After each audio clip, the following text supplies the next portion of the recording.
कि गृह मंत्री झूठा है तो ये 56 इंच का सीना तार-तार हो गया। तो देश की सरकार कितनी बड़ा फर्जीवाड़ा करने वाला है। तुम अम्बेडकर का संविधान बदलोगे, हम तुमको बदल देंगे। तो सबसे बड़ा हिंदू विरोधी है ये पूंजीपतियों के दलाल सरकार दिल्ली के अंदर बैठी हुई है।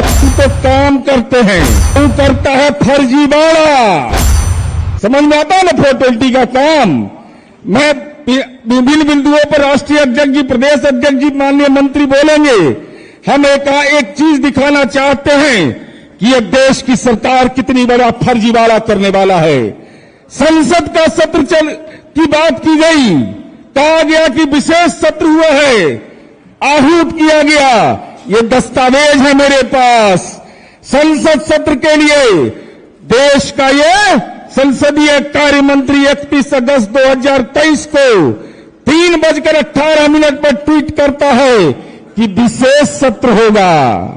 ये है इनके ट्वीट का कॉपी। मीडिया के साथियों से अनुरोध करेंगे, हमसे नाराजगी हो लेकिन संसद का अपमान हम बर्दाश्त नहीं करेंगे। ये ट्वीट है संसदीय कार्य मंत्री का। अब चलिए इनका अगला जालसाजी जरा देख लीजिए, ये कितने बड़े जालसाज हैं। पहले संसदीय कार्य मंत्री आता है, माननीय राष्ट्रीय अध्यक्ष जी को ज्यादा संसदीय परंपराओं की जानकारी होगी, लेकिन मुझे इस बात की पीड़ा हुई। शनिवार को कार्यालय बंद था, 31 अगस्त को ट्वीट आता है, 2 सितंबर को महामहिम का सम्मान आता है। महामहिम के संबंध में विशेष सत्र नहीं लिखा हुआ है। क्या इसका मतलब है? देश का संसदीय कार्य मंत्री ट्वीट में कहता है, देश को जानकारी देता है कि विशेष सत्र बुलाया जाएगा, और देश के महामहिम के लोकसभा के स्पीकर के पत्र में कहीं विशेष सत्र नहीं लिखा हुआ है। ये जालसाज लोग नहीं हैं और अंबेडकर के संविधान को बदलने वाले लोग हैं। तुम अंबेडकर का संविधान बदलोगे, हम तुमको बदल देंगे। ये हम संकल्प लेने के लिए हम आए हैं। मित्रों, हम ये कहना चाहते हैं, ये तो संसद का अपमान है, डॉक्टर भीमराव अंबेडकर का अपमान है कि संसदीय कार्य मंत्री का जो आचरण है वह बिल्कुल ही संसद को खिलौना बना दिया है। और ये सबसे बड़ा हिंदू विरोधी है। किसान कौन लोग होते हैं? हिंदू होते हैं। ज्यादातर देश की आबादी है हिंदुओं की। 14 लाख करोड़ पूंजीपतियों का इसका जो राजनीति में वो भाई है, आर्थिक भाई है, जिसके बारे में माननीय राहुल गांधी जी ने इंडिया ने साफ साफ कहा कि भ्रष्टाचार को संरक्षित करता है। 14 लाख करोड़ रुपया उसका ऋण का माफी, लेकिन देश के किसानों का 8 से 9 करोड़ रुपया लोन माफी नहीं। यह पूंजीपतियों के दलाल सरकार दिल्ली के अंदर बैठी हुई है, इसको बदलने की जरूरत है। मित्रों, इसने कहा था कि हम रोजगार देंगे। हम उस पर कोई चर्चा नहीं करना चाहते, लेकिन हम ये जरूर जानना चाहते हैं, गांव गांव में बोलिए, किसान और मजदूर का बेटा सेना में बहाल होता है, अग्निवीर होता है। सरकारी कर्मी की अगर दुखद मौत हो जाएगी, उसको अनुकंपा का लाभ मिलेगा। लेकिन भारत मां का सपूत अगर सेना में है, अग्निवीर में है, अगर वो शहीद हो गया तो ये मोदी सरकार अनुकंपा का लाभ उसको नहीं देगी। इससे बड़ा अन्याय कुछ भी नहीं हो सकता है।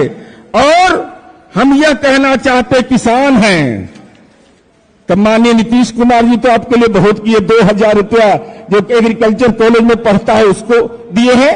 अभी पिछड़ा अति पिछड़ा का कक्षा 1 से 8 तक छात्रवृत्ति बंद कर दिया। किसान का बेटा नहीं पढ़ेगा, मजदूर का बेटा नहीं पढ़ेगा। बाबू जगजीवन राम छात्रावास योजना बंद कर दिया।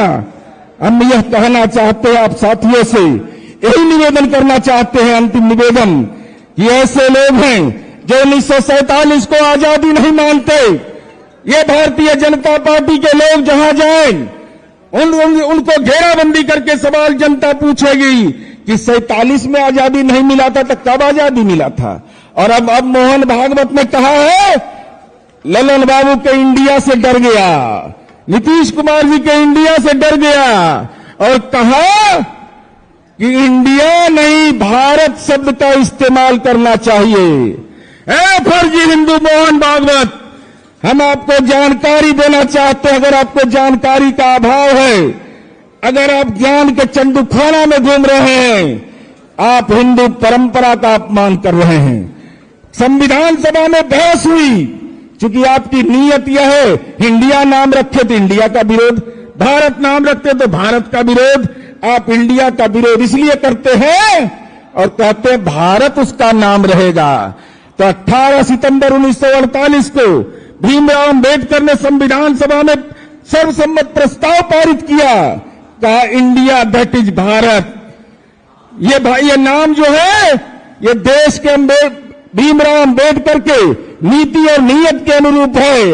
और हम केवल एक बात की चर्चा करके खत्म करेंगे, ये लोग वेद विरोधी भी है, हिंदू विरोधी है। अब बताइए, संविधान सभा में बहस हुआ, ऋग्वेद में लिखा हुआ है और उस शब्द का इस्तेमाल कामत जी ने किया और कहा कि इस शब्द पर बहस हुई कि इसका IDYAN आग, इसका मतलब आग होता है। कहा कि इंडिया का मतलब आग होता है, इसलिए इंडिया शब्द रहना चाहिए। ऋग्वेद के अनुरूप बताया, यजुर्वेद के अनुरूप बताया। अब इंडिया को आवाज कहा, वॉइस कहा। तो ऋग्वेद के बात मानवे नहीं करोगे, सावन में कड़कनाथ मुर्गा खाओगे ही, टिक्का रखोगे, चंदन रखोगे नहीं, जनेऊधारी हो नहीं, हिंदुओं को नौकरी दोगे नहीं।